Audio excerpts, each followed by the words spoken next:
boxing, please watch Mr. Heavyweight Boxing today. Heavyweight boxing fans, what's the deal? So, what is this? Boxing. I'm on BoxingScene.com. I will leave this article in the description box. Like always on my channel, you can click it, read it, and come to your own surmise about it. The link, that is. And what is it? Bermane Stiverne says Povetkin is a couple notches above Arreola. Now, this was written by Ryan Burton, and it was a Boxing Scene interview, actually. Okay, so let me just read some quotes from Bermane Stiverne, and I'm going to chop it up with you guys. He says, he's a good fighter, kind of like Chris Arreola, but a couple notches higher, but nothing I can't handle, okay? It doesn't matter where it's at. What matters to me is winning again and becoming a two-time champion. I am looking forward to fighting Povetkin. I am basically just waiting on the date. I'm already in training camp, said Stiverne.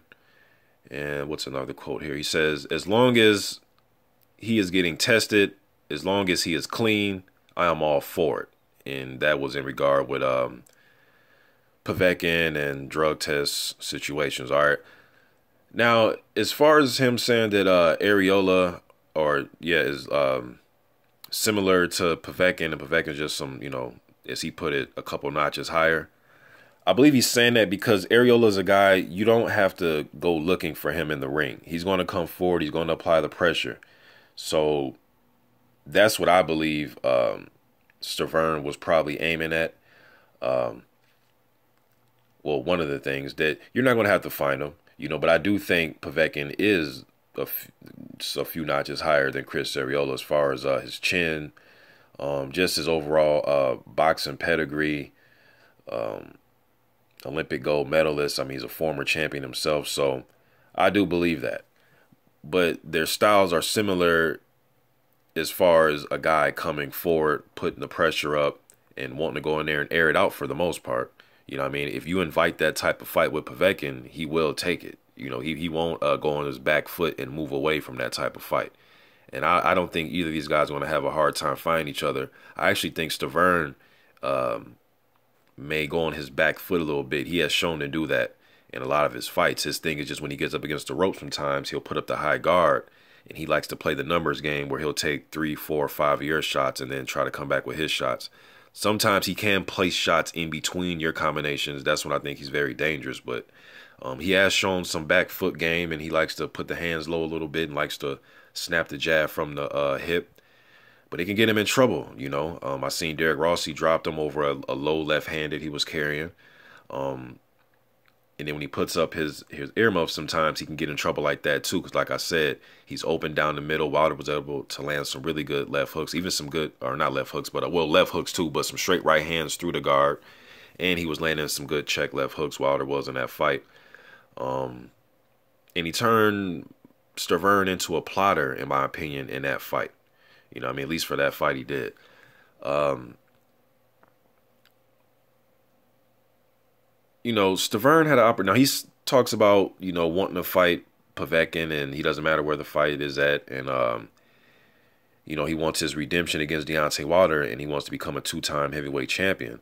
I wish I could do an interview with Stiverne, man, and just ask him why did he turn down the fight with Anthony Joshua. Was November 26th, was it too fat? Is that date is it too quick of a date to turn around and get into the ring?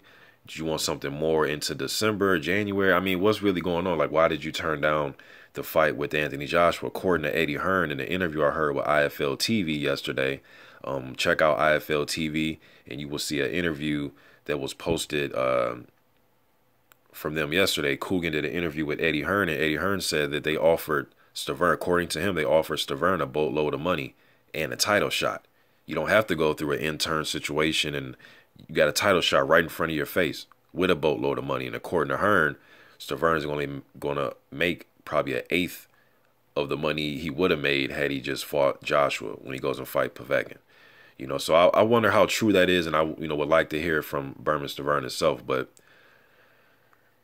he's choosing to fight Povetkin, and he wants to follow the WBC sanctioning body and do what he has to do there. Man, it's still a tough fight, whether you're fighting Povetkin or Joshua. It's not like, he's taking a easier fight. But maybe he is in his mind if you're taking less money and you're not even getting a title shot. Maybe he thinks this situation is better for him. Who knows? You know what I mean? But I'm just getting this out there, man. I will be, I'm excited for this fight, and I will tune in when it happens, wherever it happens. I know Don King is trying to get this fight in the Philippines or in Africa.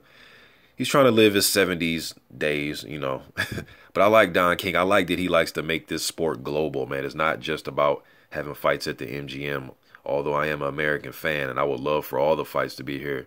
But it's a worldwide sport, so I get where Don King is coming from.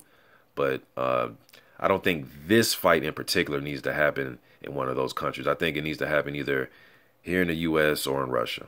You know what I mean? And I heard Ryabinski say that he is open to staging the bout in the United States. So, and I know this is where Stiverne resides. I know he's Haitian, but this is where he resides, is in the U.S. So let's put it in the Barclays or something, man, or put it at MGM. Let's just get this underway. I'm just getting this out there, man. I'm out.